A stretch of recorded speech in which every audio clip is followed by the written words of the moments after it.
بسم اللہ الرحمن الرحیم۔ آج کا جو ٹاپک ہے وہ چائنا کے اوپر ہے۔ چائنا کا جو ہے پولیٹیکل سٹرکچر کس طرح کا ہے، اس میں جو ایگزیکٹو ہے، جو پریزیڈنٹ ہے، اس کو بھی ہم ڈیٹیل کے ساتھ ڈسکس کریں گے۔ اس کے بعد ہم جو اگلا لیکچر ہوگا اس میں چائنا کے پارلیمنٹ کو ڈسکس کریں گے۔ اب دیکھتے ہیں کہ چائنا کیا ہے۔ ماڈرن چائنا جو ہے ہمارے پاس 1949 میں وجود میں آتا ہے، دنیا کے نقشے پر قائم ہوتا ہے modern China. Since then various constitutions, اس کے بعد بہت سارے کانسٹیٹیوشنز آئے، لیکن جو لاسٹ ون ہے وہ 1982 کا کانسٹیٹیوشن ہے، وچ از ویلڈ ایون ٹوڈے، جو آج بھی کنٹینیوسلی چل رہا ہے۔ اس کا جو آرٹیکل ہیں وہ 138 آرٹیکل ہیں، 138، اور یہ ریٹن کانسٹیٹیوشن ہے۔ یہ پارشلی ریجڈ ہے، اس میں آئین کو، قانون کو، لا کو پاس کرنے کے لیے ہمیں 2/3 میجورٹی چاہیے ہوتی ہے۔ یہ سیمی پریزیڈینشل سسٹم ہے۔ اس کا جو ہیڈ آف گورنمنٹ ہوتا ہے اس کو پرائم منسٹر نہیں بولا جاتا، اس کو پریمیئر بولا جاتا ہے، پریمیئر۔ آگے جو اس کے ہیں نیشنل پیپل کانگریس، اس کا جو پارلیمنٹ ہے اس کو NPC بولا جاتا ہے، نیشنل پیپل کانگریس۔ اچھا، یہ یونیٹری اسٹیٹ ہے۔ یونیٹری اسٹیٹ وہ ہوتی ہے جس میں ایک گورنمنٹ ہو، سینٹرل گورنمنٹ جو پورے صوبے کو، پورے ملک کو چلا رہی ہو۔ کانسٹیٹیوشن جو پرووائڈ کرتا ہے وہ یونیٹری سسٹم ہے۔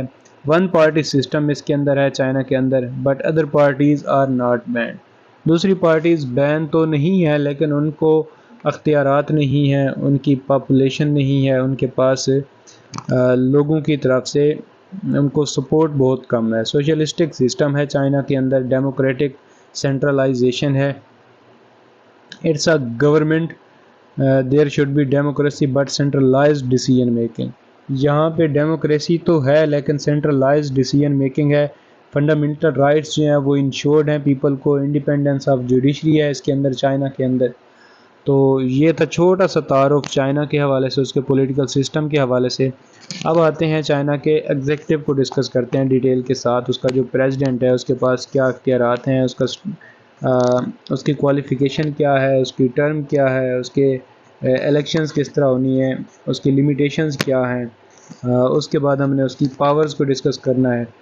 Let start with Chinese president. The president of China is the head of state. یہ ہیڈ آف اسٹیٹ ہوتا ہے۔ He is assisted by vice president. اس کو وائس پریزیڈنٹ کے ذریعے اسسٹ کیا جاتا ہے۔ اس کے لیے جو کوالیفیکیشن ہے وہ ہے کہ وہ بورن سٹیزن آف چائنا ہو، اس کی جو ایج ہے وہ 45 ایئرز آف ایج ہو۔ He must be an eligible voter, وہ ایلیجیبل ووٹر بھی ہو۔ He must be qualified member of NPC، وہ نیشنل پیپل کانگریس جو ہے اس کا کوالیفائڈ ممبر ہو۔ اس کی جو ٹرم ہے وہ 5 ایئرز ہے۔ There is no limit for re election, re election کی کوئی لمٹ نہیں ہے۔ He can be re elected, یہ ری الیکٹ بھی ہو سکتا ہے۔ آگے دیکھتے ہیں، یہ تھا ایگزیکٹو، اس کی ہم نے ایجوکیشن جو ہے، کوالیفیکیشن ہے وہ ڈسکس کی۔ اب اس کے الیکشنز کو ڈسکس کرتے ہیں۔ The President shall be elected by NPC، national people congress اس کو الیکٹ کرتی ہے۔ However, in practice, the Communist Party nominee always gets elected۔ جو کمیونسٹ پارٹی ہے چائنا کے اندر، جو بڑی میجر پارٹی ہے، پولیٹیکل پارٹی، وہ جس کو نومینیٹ کر لیتی ہے تو وہی NPC بھی اس کو نومینیٹ کر لیتی ہے۔ تو اس طرح یہ کہا جاتا ہے کہ چائنا کے اندر جو نیشنل پیپل کانگریس ہے اس کی زیادہ نہیں چلتی، بلکہ اوورال اس میں جو ہے کمیونسٹ جو پارٹی ہے اس کی اکثریت ہوتی ہے، تو وہ جس کو الیکٹ کرتی ہے تو وہی پریزیڈنٹ بنتا ہے۔ In recent amendment in the constitution, the president allowed to be re-elected for many times as possible۔ تو یہ جو ریسنٹ امینڈمنٹ ہوئی ہے کانسٹیٹیوشن کے اندر، اس میں یہ کہا گیا کہ جو پریزیڈنٹ ہے وہ جتنا مرضی چاہے، جب تک مرضی چاہے وہ ری الیکٹ ہو سکتا ہے۔ The communist party also change its constitution under which it made the Xi Jinping as elected as party nominee for the president for lifetime. یہ کیا بات کر دی میں نے؟ بات یہ ہے کہ جو ہمارے ہاں این پی سی ہے نیشنل پیپل کانگریس پارلیمنٹ، کیونکہ اس نے الیکٹ کرنا ہے ایک پریزیڈنٹ کو، تو اس میں جو میجر پارٹی ہے جس نے ساری اکثریت لی ہوتی ہے وہ کمیونسٹ پارٹی ہے. تو کمیونسٹ پارٹی نے ریسنٹلی ایک قانون پاس کیا کہ ایک جو پریزیڈنٹ ہے وہ جتنا عرصہ چاہے الیکشن میں حصہ لے سکتا ہے. تو ادھر سے انہوں نے کیا کیا، زی جن پنگ کو انہوں نے کمیونسٹ پارٹی کا ہیڈ مقرر کر دیا. تو جو کمیونسٹ پارٹی کا جو بھی ہیڈ ہوتا ہے وہی پریزیڈنٹ ہوتا ہے. تو فار دا لائف ٹائم جو زی جن پنگ ہے وہ کیا بنا، پریزیڈنٹ بنا کمیونسٹ پارٹی کا. اگر وہ کمیونسٹ پارٹی کا صدر ہوگا تو اٹ مینز کہ این پی سی کے اندر بھی کمیونسٹ پارٹی کی میجورٹی ہے، تو جو ہیڈ آف گورنمنٹ ہوگا یا ہیڈ آف اسٹیٹ ہوگا پریزیڈنٹ، وہ بھی لائف ٹائم کے لیے وہی رہے گا. اب ہم بات کرتے ہیں اس کی پاورز کی، فنکشنز کی. کس کے فنکشنز کی؟ پریزیڈنٹ کے فنکشنز کی. اب اس کے پہلے لیجسلیٹو پاورز کو دیکھ لیتے ہیں. The president signs the bill to make it a law. President sign کرتا ہے بل کو اس کو لا بنانے کے لیے.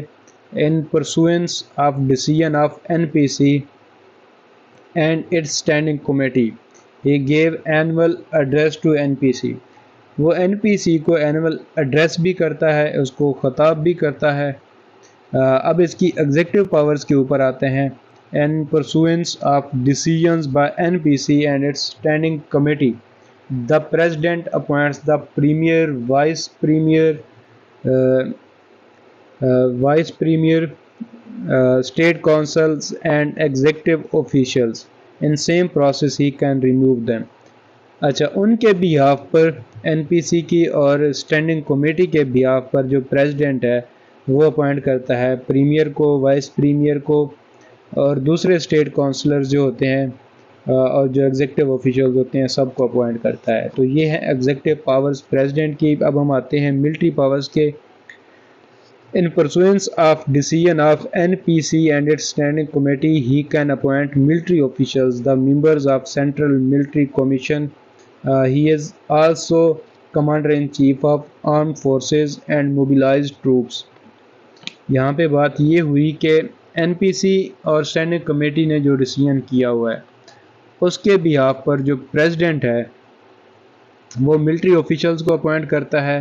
وہ سینٹرل ملٹری کمیشن جو ہے اس کے ممبرز کو اپوائنٹ کرتا ہے، اور یہ جو ہے یہ کمانڈر ان چیف بھی ہے آرم فورسز کا اور موبلائز بھی کر سکتا ہے ٹروپس کو چائنا کے اندر. اب وار کی بات کریں تو in pursuance of decision of N P C and its standing committee he can declare war. یہ ان کے بیہاف پہ این پی سی اور اسٹینڈنگ کمیٹی کے بیہاف پہ وار ڈکلیئر بھی کر سکتا ہے.